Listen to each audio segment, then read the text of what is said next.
खड़े हो video problem है तो बैठो ऐसे फेस करके यहाँ बैठ सकते हैं। नहीं यहाँ फेस पब्लिक को फेस करके पब्लिक यहाँ बैठ विनोद भाई वहाँ पे इसी बेंच पर बैठ जाओ। गुरु जी को मेरा नमस्कार और सरोज माँ को भी मेरा नमस्कार, नरियर भाई जी को भी मेरा बहुत बहुत नमस्कार, आनंदी माँ और सुरेश भाई जी को भी बहुत बहुत नमस्कार और इनके प्रति कृतज्ञता। जो मैं आज यहाँ पे बैठे हूँ मतलब इतने ठीक हूँ वो मैं सारा श्रेय अपने सुरेश भाई जी को देना चाहती हूँ।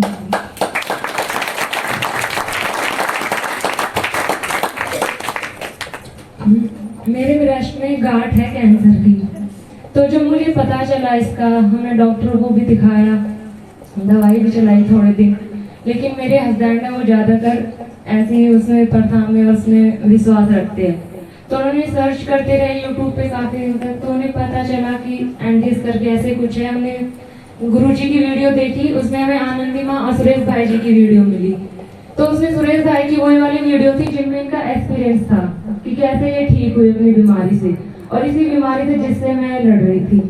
तो उस टाइम में मतलब अंदर से बिल्कुल खत्म थी। जब पता चलता है हर एक इंसान इस बीमारी से खत्म हो जाता है उस टाइम पे, तो मुझे मतलब विश्वास नहीं था कि ऐसे ठीक होगा नहीं होगा, पर मेरे हस्बैंड उनको इतना विश्वास था कि इससे ठीक हो जाओगे। वो मुझे इतना मोटिवेट करते थे, इतना ज्यादा कि नहीं वो ठीक हुए तो तुम भी ठीक हो जाओगे। तो हमने सुरेश भाई जी को फोन लगाया, मुझे आज तारीख याद है 25 दिसंबर को, तो भाई जी ड्राइव कर रहे थे कहीं जा रहे थे, भैया ने फोन उठाया, तो हमने कहा भैया हम सुंदर नगर आना चाहते हैं, हमने ऐसे आपकी वीडियो देखी है। तो भैया ने कहा कि ठीक है आ जाओ, अभी तो ठंड है यहाँ पे, आप 5 जनवरी को यहाँ पे आओ। तो हमने 5 जनवरी से आने से पहले फोन लगाया कि भैया हम आ रहे हैं, तो भैया ने कहा यहाँ पे आपको थोड़ा दूर पड़ेगा और ठंड भी काफी थी उस टाइम पे 5 जनवरी को, आप मुझे भी पानीपत मिलो, पानीपत गुरुजी भी आ रहे हैं। मैं गुरुजी को नहीं जानती थी कि ये इनके गुरुजी है, नहीं मैं तो इन्हें ही गुरुजी मानती हूँ कि भाई मैं इनकी दिशा पे चली कि जो ठीक हुए हैं जिनसे मैं पानीपत में गई थी इनसे मिलने के लिए, भैया से मिलने के लिए, कि जिनके उसमें मैं इसे कर रही हूँ, इस डाइट को फॉलो कर रही हूँ या जो बैंडेज है ये, तो मैं उनसे एक बार मिलना चाहती हूँ और मिलके मैं जानना चाहती हूँ कि ये है क्या चीज जिससे ठीक हो सकते हैं कि नहीं। तो पानीपत में भैया मुझे मिले, तो वहाँ पे कैंप था 5-6 दिन का कैंप था, तो वहाँ पे फीस थी 14,000 रुपए। तो मैंने कहा भैया हम तो इतना अफोर्ड नहीं कर सकते 5-6 दिन के 14,000 रुपए। तो भैया ने कहा कि आप रुको यहाँ पे और आप ये शिविर अटेंड करो, मैं आपकी फीस जमा करूंगा। उस टाइम पे हमारी फीस भी सुरेश भैया ने दी थी। तो मैंने भैया से कहा कि नहीं भैया मैं ये शिविर अटेंड नहीं करूंगी, मुझे मेन था आपसे मिलना। मैं आपसे मिल ली और अब भैया जा रहे थे, भैया को कुछ जरूरी काम था तो उन्हें वापस आना था। मैंने कहा मैं आपसे मिल ली तो मैं यहाँ नहीं रुकूंगी, मैं वापस जाऊंगी घर अपने। मैं आपसे मिलने आई थी, तो भैया ने हमें गुरुजी से मिलाया था। 20 मिनट की हमारी मुलाकात हुई थी गुरुजी से। मैंने अपनी सारी दिक्कतें बताई, भैया ने बताया कि हाँ ऐसे कैसे प्रॉब्लम है, और भैया ने हमें फोन पे जैसे गाइड किया था हम कर रहे थे वैसे घर से। तो फिर गुरुजी ने एक बात कही थी कि आप आनंदी माँ और सुरेश भाई जी का साथ मत छोड़ना, इनका हाथ पकड़ के रखो।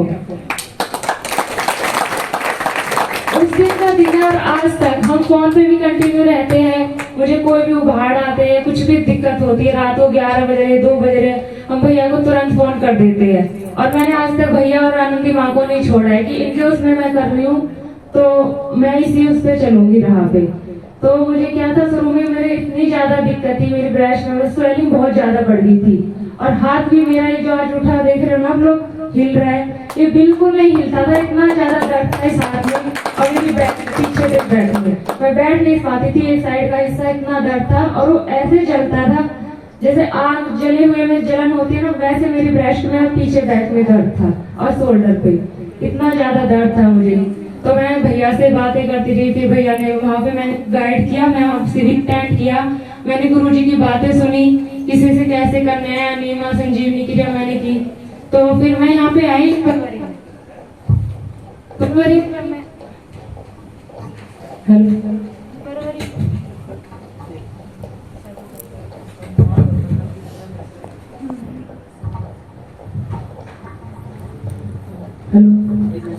तो उसमें फरवरी में जो यहाँ पे आई, तो मैं मतलब मार्ग में मुझे बताया था इसमें निर्जला भी करना है और रसाहार भी करना है। तो घर पे मैं उतने अच्छे से गाइड नहीं कर पा रही थी। पानीपत रहने के बाद भी 6 दिन मैं घर पे नहीं कर पा रही थी। फिर मैं यहाँ पे आई फरवरी में, तो मैंने यहाँ पे आके फर्स्ट डे मतलब निर्जला किया 2 दिन का लगातार, फिर मैंने 4 दिन का लगातार किया, फिर मैं रस पे रही। फिर मैंने घर जाने के बाद 2 दिन निर्जला, फिर 1 दिन रस, फिर 2 दिन निर्जला, फिर 1 दिन रस लिया। तो उसमें मैंने जो जूस का किया था वो खाली एक ही जूस मैं लेती थी दिन में, एक ही बार, खीरा करेला टमाटर का, और वो भी एक ही गिलास 200 या 250 ml का, बस उससे ज्यादा कुछ नहीं पूरे दिन में। फिर मैंने लंबा निर्जला किया नवरात्रों में पूरे 9 दिन का। और उस बीच मैंने कि मतलब मैं भैया की वीडियो जितनी भी पुरानी थी या जो थी भैया का एक्सपीरियंस में सुनती रहती थी कि इसमें मेन था कि मतलब अनीमा करना, संजीवनी क्रिया, वो मैंने इतनी ज्यादा बढ़ा दी थी अपने निर्जला में जब मैंने करा था ये कि मतलब मुझे पता ही नहीं था, मेरा पूरा टाइम अनीमा और पट्टी लगाना पेट पे, अनीमा करना और पट्टी लगाना पेट पे, इसी में ही जाता था। 9 दिन मेरे कब निकल गए मुझे पता भी नहीं चला। संजीवनी क्रिया अभी भी मेरी 18 से 20 बार हो जाती है और मुझे इसे करते करते 6 महीने हो गए, अभी 5-6 महीने हो गए हैं। और इस बीच में भी मतलब गंध निकलती ही रहती है। जब मैंने यहाँ पे शुरुआत में निर्जला किया था 3 दिन का, इतने मोटे मोटे ब्लैक कलर की मेरे अंदर से मल निकला था। मैं देख के एकदम होगी कि ये क्या है। मैं तो घर से कर ही रही थी दिसंबर से मतलब इसको, और फरवरी में भी ये क्या निकला है अंदर से। जब हम ये निर्जला बढ़ाते हैं और उसमें अनीमा बढ़ा देते हैं तो अंदर से इतनी गंध निकलती है, आंतों की सफाई बहुत ज्यादा होती है उस बीच में। तो इसमें हाँ मुझे उबाड़ भी काफी आए, इसमें फीवर इतना ज्यादा होता था, सर में मेरे इतना दर्द था कि मतलब घर वाले देखते तो ये कहते थे कि हॉस्पिटल लेके चले जाओ इसे, इतना दर्द था। जैसे मैं सर दीवार में दे के मारू, इतना ज्यादा दर्द था मेरे सर के अंदर, और फीवर इतना होता था, और पैरों में दर्द मेरे बहुत ज्यादा होता था। उस बीच मेरे हस्बैंड मतलब पैरों में तेल लगाना, रात भर मेरी पट्टियां लगाना, ब्रश में जो दर्द होता था, और 2-3 बजे तक। जैसे मतलब सुरेश भाई और आनंदी माँ ने मतलब मेरी इतनी हेल्प और वो की, उतनी ही बराबर हेल्प मेरे हस्बैंड ने मेरी की। इनका बराबर का उन्हें न दूंगी।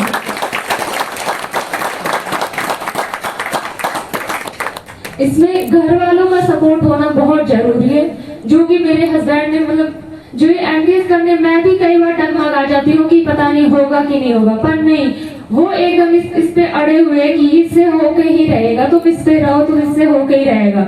अब मुझे भी पक्का विश्वास हो गया है कि इससे होके ही रहेगा। और इस बीच मुझे जब उबाड़ आते हैं बीच में भी मुझे ठीक 3 महीने बाद ऐसा हुआ, मतलब मेरे पूरे शरीर में स्वेलिंग हो गई, हाथ पैरों पे पूरे में स्वेलिंग, वॉमिटिंग इतनी ज्यादा और फीवर भी। और घर वालों का प्रेशर था कि वो मेरे हस्बैंड से कहते थे कि इसे मारेगा तू, क्या कर रहा है, कि इसे मर जाएगी, ये तू पागल हो गया है क्या, हॉस्पिटल चल ले, ये कर ले। तो सुरेश भैया ने मुझसे एक बात कहती है, भैया से फोन पे रहती थी कि भैया घर वाले ऐसे बोल रहे कि हॉस्पिटल जाओ, तो कि उनसे बोलो कि तुम गारंटी लेते हो, डॉक्टर गारंटी लेते हैं तो मैं चलता हूँ। तो मैंने वो बात आज तक अपने पल्ले गांठ बांध ली। जो भी मुझसे हॉस्पिटल के लिए कहता है मैं सीधा यही बोलती, तुम गारंटी ले लो और मुझे लिख के दे दो, मैं चलने के लिए तैयार हूँ कि वो लोग मुझे ठीक कर देंगे, डॉक्टर लोग। तो उन्होंने धीरे धीरे ये सब कहना छोड़ दिया है कि हाँ, वो अभी भी बीच बीच में कई बार मतलब मम्मी पापा है वो आते हैं देखते तो यही कहते हैं। यहाँ आने से 15-20 दिन पहले भी मुझे फीवर था, मतलब हालत ज्यादा थोड़ी खराब हो गई थी, तो वो ये कहते कि तू पागल हो गया, ये मर जाएगी, कैसे कर रहा है तू। तो वो कहते हाँ मैं पागल हो गया, मैं कर रहा हूँ, मैं अपने आप देख लूंगा, अगर आप जिम्मेवारी ले रहे हो तो आप कर लो, आप डॉक्टर को दिखा लो इसको। पर मैंने मान लिया कि नहीं, मुझे इससे ही ठीक होना है, चाहे मैं मरूं या जीऊं, तो मैं इसी राह पे जाके ठीक होंगी। और अभी मुझे इतना आराम है, मतलब 80-90% मैं ठीक हो गई हूँ, मेरी स्वेलिंग भी नहीं है, हाथ भी मेरा उठ रहा है अच्छे से, और घर का काम भी मैं सारा करती हूँ। जबकि मैं 1 जनवरी से इस उससे बैठी, मैं 1 जनवरी से मैं एक ही जूस पे हूँ खाली, जिसमें मैं 1 दिन निर्जला और 1 दिन रसाहार करती हूँ, खाली एक ही जूस, खीरा करेला टमाटर, और कुछ नहीं। उस बीच में काफी लोगों ने मुझे यहाँ पूछा कि आपको देख के ऐसे लगता नहीं है, आपको दे, तो मैं इसलिए कहूँगी जब अनीमा पट्टी और डाइट मतलब जितना निर्जला करते हैं तो उससे हमारी एनर्जी बढ़ जाती है, ना कि कम होती है। कम उन लोगों की होती है जो थोड़ा सा खा रहे हैं, अभी छोड़ा नहीं है, जो भी बीच में मैंने कुछ लोग देखे यहाँ पे कि हमें वीकनेस होती है, चक्कर आ रहे हैं, पर मुझे ऐसा कुछ भी नहीं होता। मुझे देख भी रहोगे आप लोग यहाँ पे, आज मेरा चौथा निर्जला है यहाँ पे। और मैंने परसों जूस लिया था, खाली ग्रीन जूस जो भी वो कप मिल रहे एक ही, ये नहीं कि लोग जैसे 8-8, 6-7 गिलास भर के पी रहे हैं, ऐसा कुछ नहीं, खाली एक ही गिलास मैंने जूस लिया था बस सुबह में, और कुछ भी नहीं।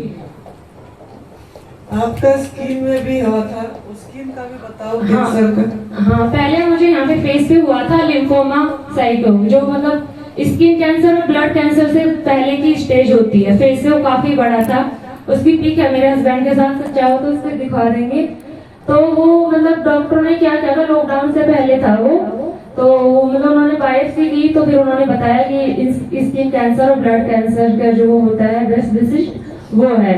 तो वो काफी अंदर तक था मेरा, तो उसमें मुझे इंजेक्शन दिए जाते थे एम्स हॉस्पिटल के अंदर। वहाँ पे मुझे इंजेक्शन दिए गए 4-5 महीना, वो इंजेक्शन देते रहे, उसको ठीक रहा। वहाँ से उन्होंने बंद कर दिया बिल्कुल। अभी तो मेरा निशान चला गया है। माता जी को पूछो जो मुझे वो हम मिले थे कितना बड़ा था वो, लाल होके बड़ा सा था। उसकी पिक्चर है, अगर मैं यहाँ पे दिखा देंगे कोई देखना चाहेगा तो वो तो बहुत बड़ा था वो। और इंजेक्शन जब दिए जाते थे ना, मैं हफ्ते भर तक मैं बेड से नहीं उठती थी, हफ्ते भर तक। इतना दर्द मुझे उसमें होता था जब वो इंजेक्शन मुझे यहाँ पे दिए जाते थे, इतना दर्द हाथ पैरों में, और उल्टियाँ और सिर में दर्द होना बहुत ज्यादा। हफ्ते भर तक जैसे उससे फिर ठीक हुई, फिर अगले इंजेक्शन की बारी आ जाती थी हर 15 दिन में, ऐसे मुझे वो इंजेक्शन दिए जाते थे। उसके बाद जब वो यहाँ पे रुक गया 2 साल बाद, फिर मुझे ब्रेस्ट में हुआ दोबारा से।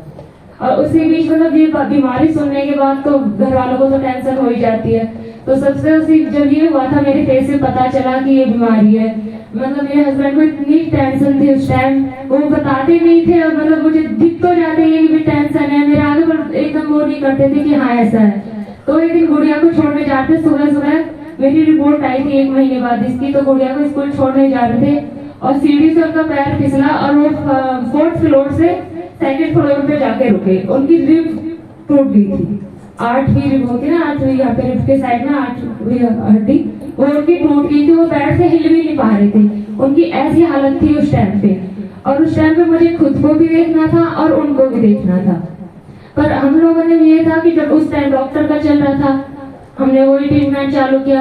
अब हमें पता लग गया कि ऐसी बीमारी है, हिले तो हम इसमें भी, पर नहीं इसमें हमें जब उस बीच में सुरेश भाई मिल गए और इन्होंने इतनी हिम्मत दी, तो मैं इनका बहुत कृतज्ञता करती हूँ कि भैया ने मतलब इतना साहस और इतना वो सब दिया मुझे ये सब यहाँ तक पहुँचने के लिए।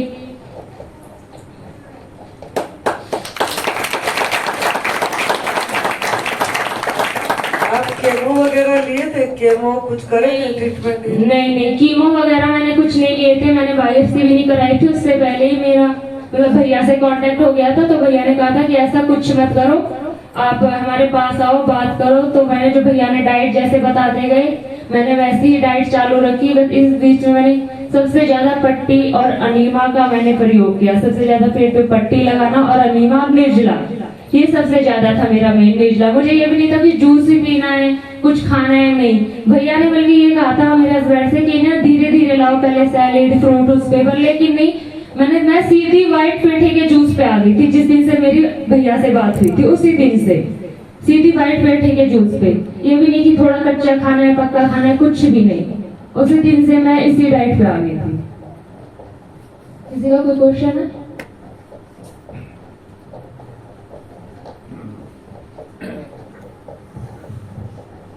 साथियों, साधुओं को प्रणाम। मेरा क्वेश्चन नहीं है, मैं तो खाली एक बात बता रहा हूँ। जैसे दीदी ने कहा कि अगर डॉक्टर लिख के गारंटी दे दे कि हम ठीक कर देंगे तो चले जाएंगे, नहीं तो वो अगर वो लिख के भी दे दे डॉक्टर तो भी मत जाना। धन्यवाद। वो देगा ही नहीं, कभी भी वो कभी नहीं देगा। इतना तो मुझे भरोसा हो गया है, इतनी उम्र में आप सब लोग मुझसे बड़े हो, मेरे माँ बाप समान हो, वो कभी नहीं देगा।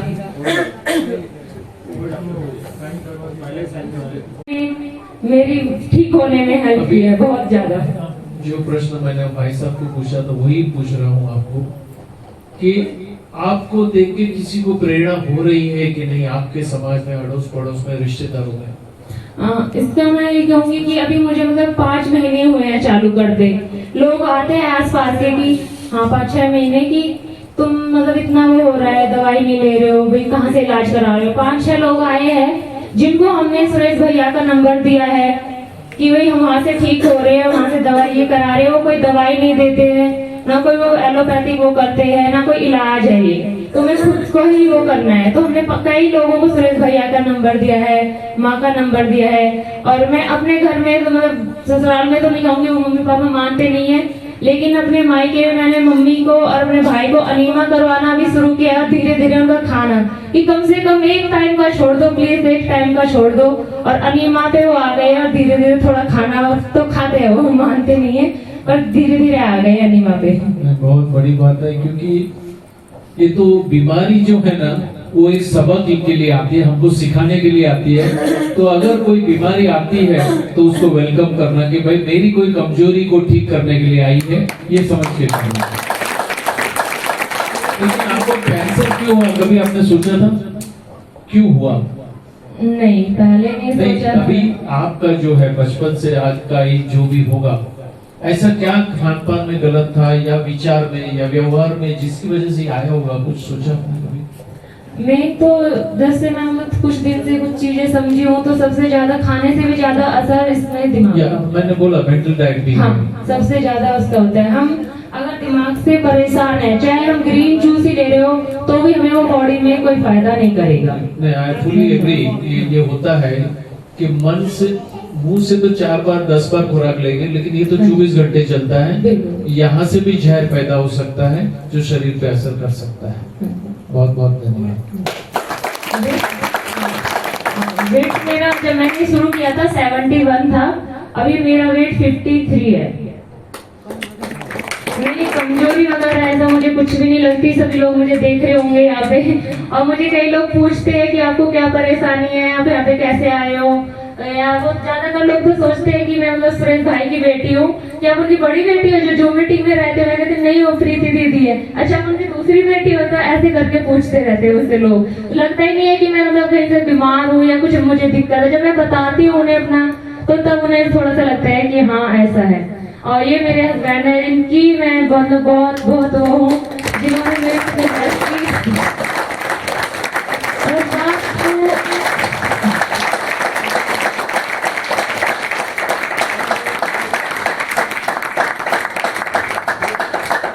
एक बार तो मतलब मैं भी हार जाती थी इस चीज से, जब मुझे दर्द होता था, इतना दर्द होता था।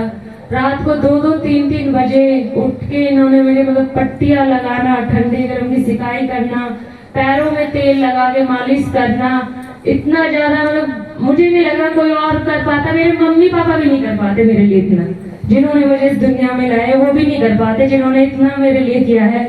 मतलब कई लोगों को मतलब यूट्यूब पे मेरा नंबर है, माता जी की वीडियो में है, पहले मेरी वीडियो नहीं है। हाँ, तो कई लोगों का, लेडीज लोगों का वो आता है, तो वो मैं फोन ज्यादा यूज नहीं करती, तो ये बात करते हैं। तो कई लेडीज ये कहेगी भैया आप कितने अच्छे हो, ऐसा पति को हम सबको मिलना चाहिए। तो ऐसे करती है। और इन्होंने मतलब मेरे चक्कर में, मैं सच बताऊं, इन्होंने मेरे चक्कर में अपनी जॉब भी छोड़ दी है। कोई ऐसा इंसान नहीं होगा, मुझे नहीं लगता, जो यहाँ पे बैठे जितने भी, कि अपनी वाइफ की ऐसी बीमारी छोड़ के सुन के अपनी जॉब छोड़ दे। पैसे को सब आगे रखते हैं। आपके हस्बैंड को मोबाइल ये माइक हस्बैंड को देते। हाँ, मोबाइल नंबर है 9810126327। अभी भी आप फोन कर सकते हैं, मेरे से या शशि से बात करने के लिए। 9810126327। पवन और शशि। देखिए आप बड़े पुण्यशाली हैं, एक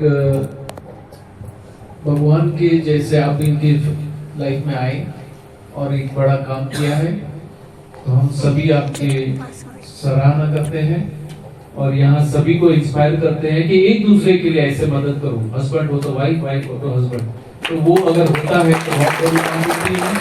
घर का आदमी अगर सपोर्ट करता है तो ये होता है। मैं आपको बताऊं, मैं जितने भी एनडीएस वाले को जानता हूँ, दोनों जो साथ में है ना, वही लंबे आगे गए हैं। चौहान सर हो, नरहरि भाई पंड्या हो, मैं हूँ, या अन्य बहुतों को मैं जानता हूँ, जो दो साथ में गए वही आगे निकले हैं। तो आप भी साथ में कीजिएगा, चमत्कार होगा आपके घर में, आपके बच्चों पे भी उसकी असर होगी, अड़ोस पड़ोस पे भी होगी। तो यही चीज मैं कहना चाहता हूँ कि यहाँ कितने कपल में कितने आए, तो इनके लिए जोरदार तालियां होनी चाहिए।